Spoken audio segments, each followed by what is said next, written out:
Breaking news from the Human Error News Network. Tonight, we have a special report for you. A single mistake brings a nation's entire infrastructure to its knees. Now, that's the official story anyway. But what if that official story is wrong? What if human error isn't the start of the story, but the end of a much deeper one? You know, it all started with an explanation that sounds super familiar.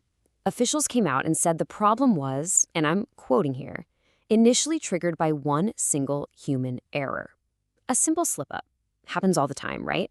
Well, the result was anything but simple. That one tiny error allegedly caused a national system to completely collapse.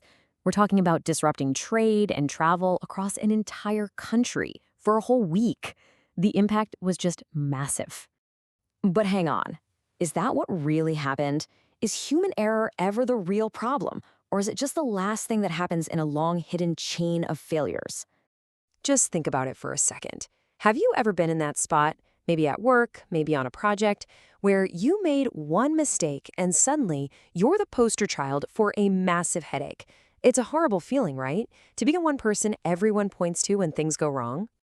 And here's why that happens. It's because we all do it. It's a basic human instinct. When something big and complicated breaks, our brains just crave a simple answer. And, well, the simplest answer is usually a person. It's easy. It feels final.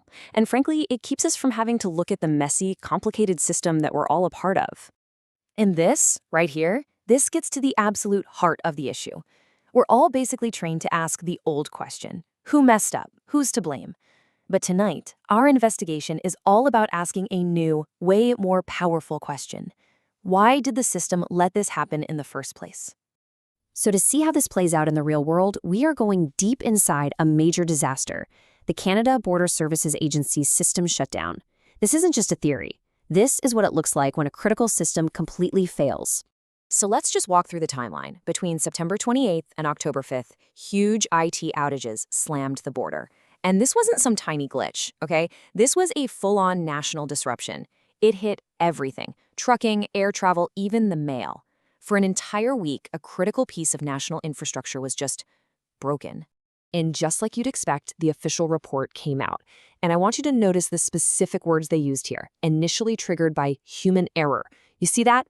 That's the easy answer. That's the one that points a finger at a person and basically shuts down any reason to dig deeper. So this is the moment. This is where we have to push back and ask the tough question.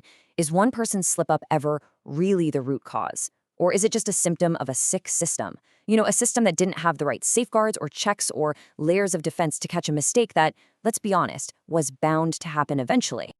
But what's really fascinating is what happened next. The investigation didn't just stop at blaming someone. Instead, they created a blueprint for learning from it all. And that gives all of us a path forward. And this brings us to the most critical choice at the center of every single failure.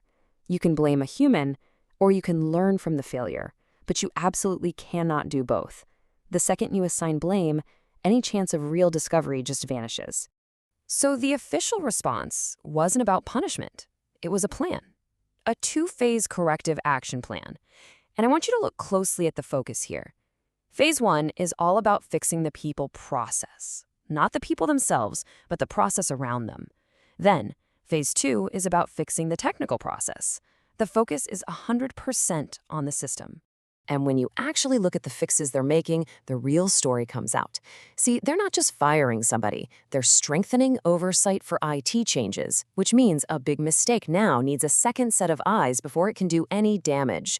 They're improving system backups and redundancy. You know what that means? A catastrophic failure could have been reversed in minutes, not days. These aren't punishments. These are layers of defense designed to make the whole system stronger against inevitable human error. Okay, so this brings everything right back to you.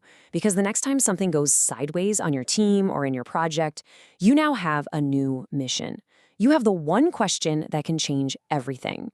So here's your mission, plain and simple. Stop hunting for scapegoats. It's easy, but it's an unsatisfying hunt that leads you absolutely nowhere.